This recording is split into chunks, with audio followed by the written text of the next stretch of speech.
Professeur Jean-Philippe de Rennes, bonjour. Bonjour. Vous êtes ancien chef du service de pneumologie et réanimation de l'hôpital de la Salpêtrière à Paris. Covid-19, un seul monde, préface de François Bricaire, publiée aux éditions Odile Jacob.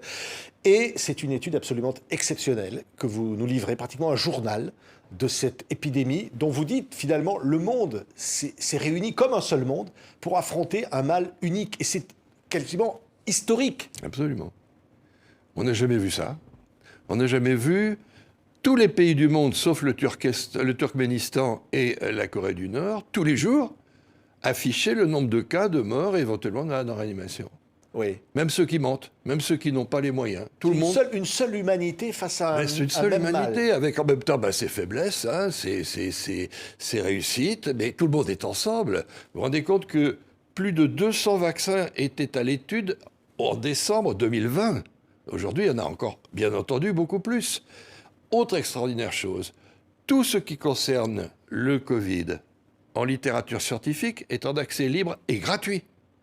Si vous voulez faire une thèse sur d'autres sujets, il faut payer cher les abonnements. Là, c'est gratuit. Oui. Donc ça a tout changé. Le monde a complètement changé, au-delà de la maladie, bien sûr. Absolument. Vous avez le projet COVAX et le projet de la Banque mondiale. 3 milliards de doses gratuites pour les pauvres. Jamais on a vu ça au moment même où l'épidémie se propage. Oui. Une mobilisation planétaire pour lutter contre la mort, finalement. Exactement. Et depuis 2 ans, alors, qu'est-ce que les gens... de quoi parlent les gens ? Eh bien, de sauver des vies. On parle tout d'un coup de la vie des gens.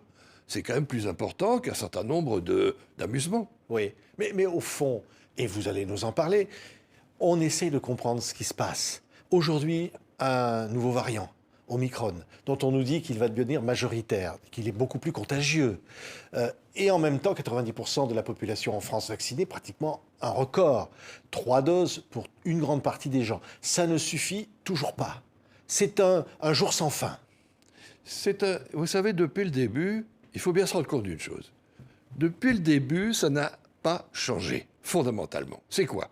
C'est un nouveau virus, il n'y a pas de traitement, donc il ne faut pas l'attraper. C'est très simple. Alors, ne pas l'attraper, il y a tous les gestes que l'on connaît, et puis il y a le vaccin. Mais le vaccin, c'est pas 100% d'efficacité. Non seulement c'est pas 100% d'efficacité, mais son efficacité baisse avec le temps. Oui. Et encore, nous, on a de la chance de ne pas avoir le vaccin chinois, parce qu'au bout de 6 mois, grosso modo, il n'y a plus rien. Donc ça veut dire que ça ne fait que diminuer les risques d'attraper la maladie et les risques de mourir. C'est très important, mais ça ne change pas le fond du problème. Il n'y aura pas de solution au Covid tant qu'il n'y aura pas un traitement utilisable partout. C'est-à-dire un médicament, quoi. Un médicament, bien sûr. Ah, oui, plusieurs médicaments, bien sûr. Est-ce qu'on peut imaginer des vaccins sans fin, des rappels tous les quelques mois et recommencer ainsi de suite ? C'est-à-dire qu'à partir du moment où le virus, qui jusqu'en décembre 2020 était bien stable, tout d'un coup s'est mis à muter, on peut s'attendre à n'importe quoi. Oui. Bien entendu, comme le Omicron, d'ailleurs, donc on ne comprend pas qu'est-ce qui s'est passé. Oui, enfin, on ne sait pas comment ça se passe. Tout ce qu'on sait, c'est que les variants, tous les variants importants, sont arrivés dans des pays où il n'y avait rien, ou pas grand-chose. Hein. Le premier, c'était l'anglais, mais il n'y avait pas de vaccin. Et ensuite, on a eu le sud-africain, pas de vaccin. Le brésilien, pareil. L'indien, il n'y avait quasiment pas de vaccin. Omicron sort de Botswana. Et en Afrique du Sud, et probablement au Zimbabwe, à mon avis, c'est peut-être de là qu'il vient, où il y a très peu de vaccins, donc des endroits vides. Hein, et il bouge. Il bouge un petit peu. Vous savez à quoi il me fait penser, le Covid ? Il me fait penser au lion. Oui. Vous prenez un exemple très simple, les frères Mapogo. 5 frères Mapogo, 5 lions, qui arrivent en 2006 dans le nord du parc Kruger en Afrique du Sud, avec un associé. En un an, ils tuent plus de 100 lions. Ils ont un territoire de la moitié Et pourquoi est-ce qu'ils se battent ? Ils se battent pour 2 choses, manger et se reproduire.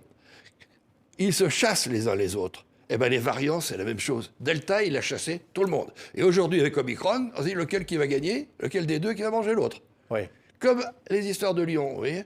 C'est-à-dire qu'un nouveau variant arrive, chasse un autre. Alors, pas d'immunité espérée. Alors, possible. Il y a des aspects... Avec 90% de la population vaccinée, on n'atteint pas l'immunité. Mais d'abord, premièrement, on a 90%. Ça veut dire 90% de la population. 10%, il n'est pas couverte. Mais sur les 90%, il y en a aussi 10% qui ne sont pas couverts. Ça fait quand même 20%. Ça fait quand même beaucoup de monde, hein, qui n'est en fait pas couvert. Ou couvert pas assez. Et en plus, vous avez un virus qui change. C'est Fantomas. Hein, un jour, c'est un gendarme, le lendemain, c'est un Jules, le lendemain, c'est un voleur, oui. Mais c'est toujours lui, mais il a changé. Mais c'est ce qu'on voit dans votre livre, Jean-Philippe de Rennes. Oui. Parce que je disais, c'est un roman. Oui. C'est-à-dire que chaque page, on découvre des choses nouvelles. Dans le monde entier, d'ailleurs, vous par pays, comme ça, vous nous racontez cette incroyable aventure, je vais dire triste aventure du Covid. Bien sûr. Mais qui est une folie, en fait, qui est une espèce de truc qui est lancé à une vitesse où personne n'arrive à rattraper le train. Ah ben c'est effectivement comme vous dites. Le Covid, c'est lui qui est le maître des horloges. Hein, il n'y a pas... Moi, ce qui m'a frappé dans beaucoup d'analyses, c'est qu'on a l'impression que le Covid réagit à ce que fait l'homme. Pas du tout. C'est l'homme qui réagit à ce que fait le Covid. Alors la réaction, elle peut être bien adaptée, elle peut être faiblarde, elle peut être absolument épouvantable. Les résultats, on les voit les résultats, c'est les différences de mortalité qui sont énormes. Parce que si vous prenez par exemple les 25 derniers jours, en Europe, la mortalité en France et en Grande-Bretagne, 0,25%. D'habitude, alors qu'en moyenne, c'était 1,5%. 6 fois moins de mortalité. Avec une vaccination, vous avez dit, elle est très importante. Prenons maintenant l'Ukraine. L'Ukraine qui a 0,5 pour vaccins par personne, c'est-à-dire 3 fois moins que nous. Mais l'Ukraine, elle est à 4,2%. 20 fois plus de morts que chez nous. Et je ne passe pas. Oui. Et encore, si je prenais la Bulgarie et la Bosnie-Herzégovine, qui sont les 2 champions d'Europe de la mortalité, eux, ils sont à 5,5, presque 6% de mortalité. Donc, la solution, ça reste le vaccin. Ah ben, le vaccin, écoutez, vous avez 20 fois moins ou 25 fois moins de morts. Oui. Même si vous continuez de contaminer les autres en étant vaccinés. Vous contaminez, mais vous contaminez... Attends. Quand vous êtes vraiment protégé, vous contaminez personne. C'est quand le vaccin ne marche pas que vous contaminez. Parce que le vaccin, ça sert à quoi? C'est donner à l'organisme l'impression qu'il a déjà eu la maladie. Donc, les gendarmes et l'armée, dès qu'ils voient le Covid, ils tirent dedans et ils ne rentrent pas. D'accord? Maintenant, s'ils sont débordés, bah évidemment, ils sont débordés parce que c'est pas assez. Et puis, si ça marche pas parce que c'était pas le bon, bah c'est pareil. Autrement dit, le fait d'avoir été vacciné ne vous garantit pas d'être immunisé contre tout. Ça diminue vos risques tout de même en moyenne de 20 fois. Attendez, 20 fois moins de mortalité, on peut pas dire que c'est rien du tout. Oui, hein? mais pourquoi, par exemple, vacciner les enfants, les plus jeunes, si eux-mêmes ne risquent pratiquement rien face à cette maladie? Alors, personnellement, je vais vous dire, je vous exprime des choses, ce ne sont pas des opinions. C'est le résultat de la lecture de 2 choses. 1, tous les jours, depuis le 25 janvier 2020, je recopie tous les résultats de tous les pays du monde. Hein, donc ça me donne quand même une certaine idée. J'ai 23, Ils sont là, hein. J'ai 23 cahiers là-dessus. Et deuxièmement, c'est que j'ai lu à peu près 2500 articles scientifiques dont j'ai fait un peu la synthèse en essayant de transférer ça de manière facile à lire pour monsieur tout le monde. Hein, voilà. Mais je n'ai pas d'opinion personnelle. Quand c'est clair, il n'y a pas de discussion. Et quand c'est pas clair, c'est pas clair. Alors pour moi, je vais vous dire, pour les enfants, c'est pas clair. C'est pas clair parce que pour les Américains, il n'y a pas de discussion. Mais il faut savoir que les Américains ont 5 fois plus d'obèses chez les enfants que nous. Et il y a un exemple très simple, c'est les Navajos, hein, les Indiens Navajos, où l'obésité est énorme chez les enfants. Il y a même des diabètes de type 2 chez des petits-enfants de type 2. Vous vous rendez compte ce qu'on a chez l'homme de 60 ans, normalement. Alors eux, ils ont effectivement une prévalence beaucoup plus importante, avec le fait qu'ils diffusent plus la maladie. Maintenant, comment est-ce que c'est en France? Personnellement, je ne sais pas. Je sais que les pédiatres sont plutôt contre la vaccination. Bon, personne ne va discuter le fait qu'un enfant immunodéprimé, un enfant qui est très obèse, un enfant asthmatique, on le vaccine parce qu'on sait qu'il peut lui arriver des choses. Les autres, honnêtement, je n'ai pas d'opinion. Oui, mais par contre, une certitude, le tabac est une cause de mort du Covid. Ah ben alors, le tabac et le Covid sont alliés. Ah ben ils sont dans le même camp, oui. Dans le camp de la mort. C'est-à-dire? Eh ben, c'est-à-dire que le tabac est aujourd'hui le premier cofacteur de mort dans l'histoire du Covid. De plus, en dehors de l'âge. Hein, c'est-à-dire que celui qui ne fume pas a 2 fois moins de risque de mourir que celui qui fume. C'est difficile de calculer les risques comme ça, mais ce qui est certain, c'est qu'il y a un premier facteur de risque tout à fait unique dans mon expérience, hein, qui est l'âge. Vraiment, l'âge. Hein. C'est-à-dire que dans la première grande statistique américaine sur 12 millions de cas, 223 000 morts, en moyenne, donc ça fait 1,5%, mais entre 65 et 75 ans, c'est 4. Entre 75 et 85, c'est 9%. Et au-dessus de 85, c'est 23% de mortalité. Donc vous voyez, c'est des facteurs extrêmement importants. Mais en dehors de ça, il y a une sorte de cofacteurs. En tête, les maladies liées au tabac, tous les effets de tabac, et l'obésité. Oui. Hein, sur ces deux facteurs-là, sur lesquels le Covid a prospéré, l'obésité et le tabac. Absolument. C'est-à-dire la malbouffe. En fait, il faudrait envisager peut-être changer les comportements, changer les modes de vie davantage. Ah oui, mais ça, c'est une manière de lutter contre le Covid. Non, on est bien d'accord. Là, Oui. ça, j'ai écrit pas que je sais que j'ai écrit des livres aussi de gastronomie. Oui. La gastronomie, c'est bon, pas la malbouffe. Eh ben exactement. Ça, là-dessus, oui. nous sommes tout à fait d'accord. Mais je pense que c'est plus large que ça. C'est en fait un problème c'est aussi un problème de comportement dans les sociétés, dans les familles. Beaucoup de familles américaines ont un seul dieu, maintenant 2 dieux, le frigidaire et le micro-ondes. Il n'y a plus aucune rencontre. Hein, chacun va, se sert, tada. Et ça, on sait que c'est un grand facteur d'obésité, en dehors du fait que c'est un facteur de non-éducation. Oui. Parce que manger ensemble, c'est un facteur éducatif très important pour les enfants. Oui, alors deux points de vue, vous allez réagir. Ceux qui disent il faut vivre avec le Covid, il faut arrêter, il faut laisser la maladie circuler, il faut vivre. Qu'est-ce que vous répondez? Moi, je ne vis pas avec le mal. La maladie, c'est le mal. Moi, ça fait toute ma vie, je me suis battu contre la maladie, contre le mal. Il faut se battre contre, c'est tout. On gagnera, on ne gagnera pas. Mais si on dit, oh ben, c'est très bien, il y a un picard, et puis quoi, il n'y a plus qu'à arrêter tout. On accepte tout à ce moment-là. Moi, je n'accepte pas, moi, je suis résistant. Voilà. Oui. Et alors, les antivax qui disent, eux, le vaccin, on ne le connaît pas, est dangereux, et en plus, on atteint nos libertés avec le pass sanitaire et autres. Qu'est-ce que vous répondez? Alors, pour le fait de la dangerosité du vaccin, je crois qu'avec les vaccins à ARN messager, on a ceux qui ont le moins de danger.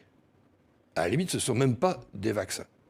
Hein? Aujourd'hui, on sait très bien que sur le ARN messager, il y a des gens qui sont en train de faire de l'érythropoïétine pour les trucages. Parce que qu'est-ce que c'est que l'ARN messager? C'est un ordre donné à l'usine des cellules, c'est-à-dire les ribosomes, de fabriquer une protéine.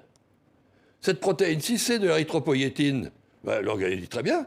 Si c'est la protéine S du spike, on dit on fait un vaccin contre dessus. Mais qui a fabriqué la protéine? C'est l'organisme.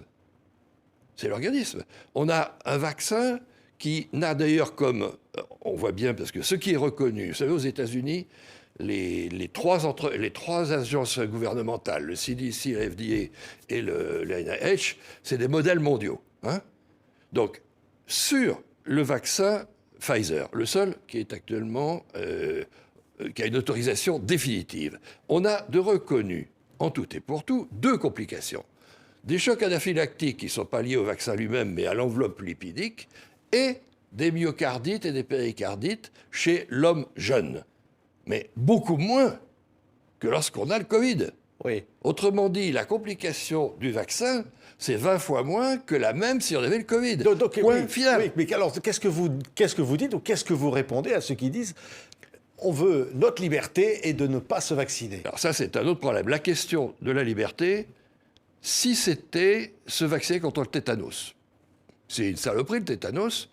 Vous voulez pas, c'est pas grave. Là, on est dans un truc différent. Parce que c'est transmis par quoi? Par la respiration. Autrement dit, tant que vous respirez, vous risquez de contaminer qui que ce soit. Refuser ça, c'est finalement accepter qu'en bout de course, des gens meurent. Oui. Donc vous dites, ceux qui ne veulent pas se vacciner, c'est quoi? Ils acceptent de tuer les autres? Mais ils sont à côté de la plaque, à mon avis. Je pense en définitive, oui, mais ils ne s'en rendent pas du tout compte. D'ailleurs, dedans, dans le livre, j'ai mis un ou deux chapitres un petit peu provocateurs, pas du tout pour les condamner, mais pour les apostropher. On dit, attention, qu'est-ce que vous faites là? Où est-ce que vous allez? En plus, la première... Où est-ce qu'on contamine? On contamine les gens dont on est près. Donc ça va être le grand-père, la mère, et c'est ça. Et en bout de course, il y aura des morts. Mais vous voulez pas... Qu'est-ce que ça veut dire, ça? C'est pas sérieux. Oui, oui. Est-ce qu'on va s'en sortir un jour, professeur? Est-ce qu'on va pouvoir, ce monde-là, va pouvoir revivre, on va pouvoir voyager, on va pouvoir s'embrasser? Est-ce que tout ça va repartir? Ça repartira si on se bat bien. C'est-à-dire que, à la limite, Oui. supposons... Oui, mais quand? Je rajoute. Non mais attendez, supposons, tous les êtres, là, aujourd'hui, se mettent à 2 mètres les uns des autres. Mais la semaine prochaine, il n'y a plus de virus. Ah, pendant une semaine, on ne s'approche plus de personne, il n'y a plus de virus. Bah oui, vous voulez qu'il fasse... Il faut lancer un appel mondial. Vous voyez ce que je veux dire? C'est-à-dire que Oui. le virus existe parce que les hommes sont en contact les uns avec les autres. Alors, il ne s'agit pas de faire une société, mais simplement, il faut bien se rendre compte que c'est le comportement des hommes qui fait que le virus peut continuer à exister. Sinon, il mourrait. Et c'est en particulier, comme il est lié à quelque chose de tellement vital qu'est la respiration, on ne peut pas s'arrêter de respirer. Hein, ouais, le sida, vous pouvez arrêter d'avoir une activité sexuelle pendant 10 minutes. Hein, je pense que tout le monde peut arriver à ça. Oui. Et vous arrêtez de respirer pendant 10 minutes, vous êtes mort. Donc ce qui transmet la maladie, c'est quelque chose d'extrêmement vital, d'extrêmement nécessaire. Donc c'est ça la grande difficulté. Vous voyez? C'est la difficulté à bien réaliser ça qui est quelque chose de, à mon avis, de majeur. Et les gens qui ne veulent pas se faire vacciner, bon, je pense que beaucoup ont peur, à mon avis à tort, hein, mais ils ont peur. Mais si on leur dit, attention, vous contaminez machin, mais le 28e, il va mourir. C'est-à-dire que les 28 qui ont machiné sont responsables de la chaîne. Vous ne croyez pas que c'est important de casser la chaîne? Hein, d'empêcher ça? C'est pas seulement vous. Vous voyez, je pense que ça montre une chose, ça. La solidarité entre les êtres.